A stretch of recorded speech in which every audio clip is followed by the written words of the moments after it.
Existe um estigma de que empresa que paga dividendo não cresce. Isso não é uma verdade. Obviamente que existem empresas que não pagarão dividendo. E aqui existem dois tipos de empresas que não pagam dividendos.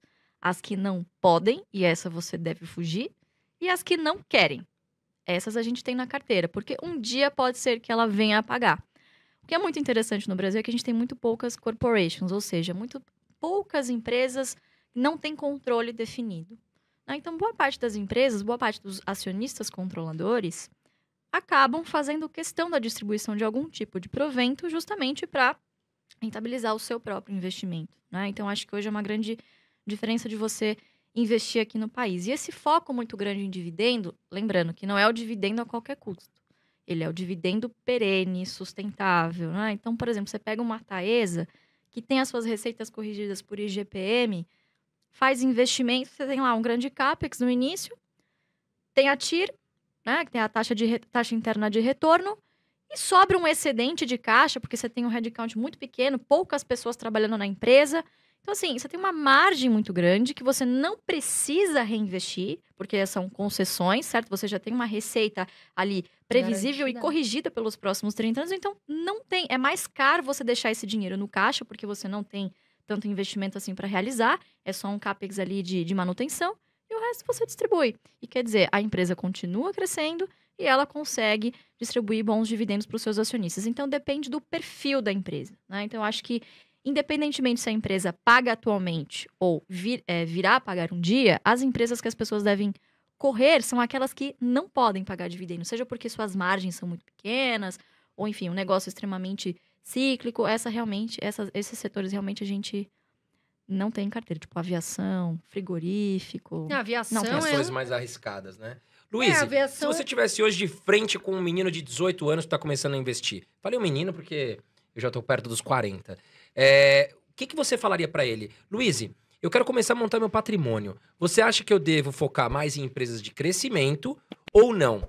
Foco mais nas empresas que pagam bons dividendos, que são mais estáveis. Lembrando que ele tá começando, né? O que que Uhum. você acha sobre isso?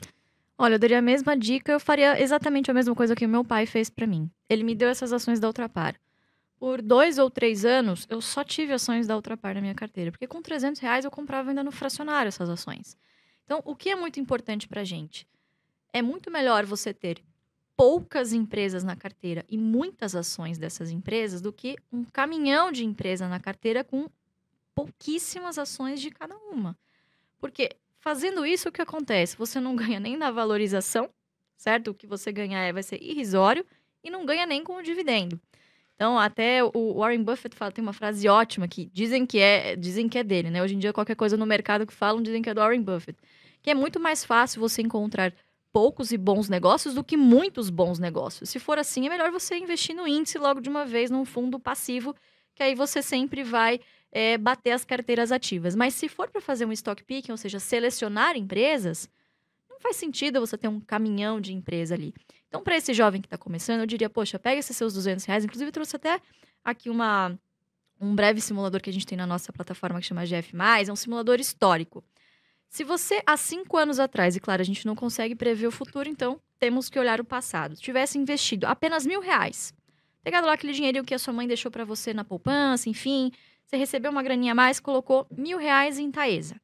E aí, todo mês se comprometeu, ao invés de colocar R$ 250 na poupança, a colocar na sua carteira previdenciária na Bolsa de Valores, na empresa Taesa. Enfim, porque é uma empresa, como já disse aqui, que tem suas receitas corrigidas pela inflação. Então, teoricamente, é uma boa empresa para você se defender da inflação. Em apenas 5 anos, você teria acumulado R$ 30.800 em patrimônio. Sendo que você teria desembolsado 16 mil. Mas como assim? Eu tirei 16 mil do bolso e tenho 30? Como que isso é possível? 1, tempo, só com paciência e disciplina. E 2, reinvestimento dos dividendos, tá? Então, 16 mil teria saído do seu bolso, 5.900 teria saído do bolso da Taesa, te patrocinando ali todo ano para você pegar esse dinheiro e reinvestindo e construindo um patrimônio aí de R$ 30.000. Isso na poupança jamais seria, Infelizmente, Jamais. infelizmente, jamais seria possível, né? E o que eu acho bacana que você tá falando, essa questão toda de Eu escuto muito isso que o André falou, todo dia no meu Instagram. Por exemplo, Carol, eu tenho R$ 500, mas eu não faz sentido eu investir, não vai dar pra nada. Ou então, aqueles R$ 100 eu prefiro ir num restaurante, gastar ou no bar, tudo. E muitas vezes, você tá lá no bar, com um monte de gente que não te acrescenta nada, torrando o seu cartão de crédito, torrando dinheiro. E a gente vê muito isso, infelizmente. E o que eu vejo em você e também no seu pai? Vocês não são de ostentar, né? Eu não vejo uma... Não. Assim, não que eu seja contra, porque eu acho que cada um faz o que quer. Mas não vejo você falar de Lamborghini, não vejo Ferrari, não vejo, assim, grandes ostentações. E hoje, tem aquelas pessoas que são ricas e gostam muito de ostentar. E isso acontece muito, né, Luiz? A gente vê. E também tem aquelas que também não são ricas, mas também estão andando de Lamborghini. É aquela Aí mora famosa. o perigo. É aquela famosa Lamborghini que tá dividida lá em não sei quantas vezes, né, Will? O cara, eita, divide a Lamborghini, não tem dinheiro nem pra pagar gasolina, que tá cara, viu? Eu acho que é gasolina, não sei se é. E ostenta muito, né? Isso acontece. Isso é uma coisa muito ruim que a gente vê nos jovens, essa fixação por ostentação, né? Não tem problema você ter bens materiais, você conquistar sonhos, comprar coisas, né? Querer ostentar, não tem problema. O problema é o timing, né? Custa muito caro você fazer isso muito cedo. Para impressionar alguém ou assim, o que quer que seja. A gente, por mais que sempre tivemos um patrimônio assim significativo, a gente sempre viveu confortavelmente, mas sem luxos. Eu nunca tive, por exemplo, mesada, como eu disse pra vocês. Não tinha. Não fui aquela herdeira que meu pai nem me chama de herdeira, ele me chama de sucessora. Ele fala, é diferente. É diferente, filha, é diferente. Então, eu nunca tive o cartão Black limitado. Não, meu pai sempre me forçou a querer que eu conquistasse as minhas coisas, né? Porque cavalo dado não se olha os dentes e você também não valoriza muito, né? Então, ele sempre puxou a minha orelha nesse sentido de estudar, correr atrás, fazer o que você ama. Ele nunca, de maneira alguma, me forçou a ser sucessora dele, de maneira alguma. Isso aconteceu de maneira muito natural, acho que estava no sangue mesmo, tinha que acontecer. Então, a gente sempre viveu muito confortavelmente e muito disso tem a ver com a história humilde dele. Ele cresceu de uma maneira muito pobre mesmo, né? A minha avó veio da Espanha, imigrante, uma mão na frente e outra atrás, comeu comida do lixo para que ele pudesse comer comida fresca.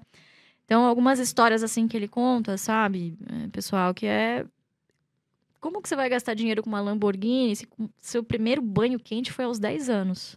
Sim.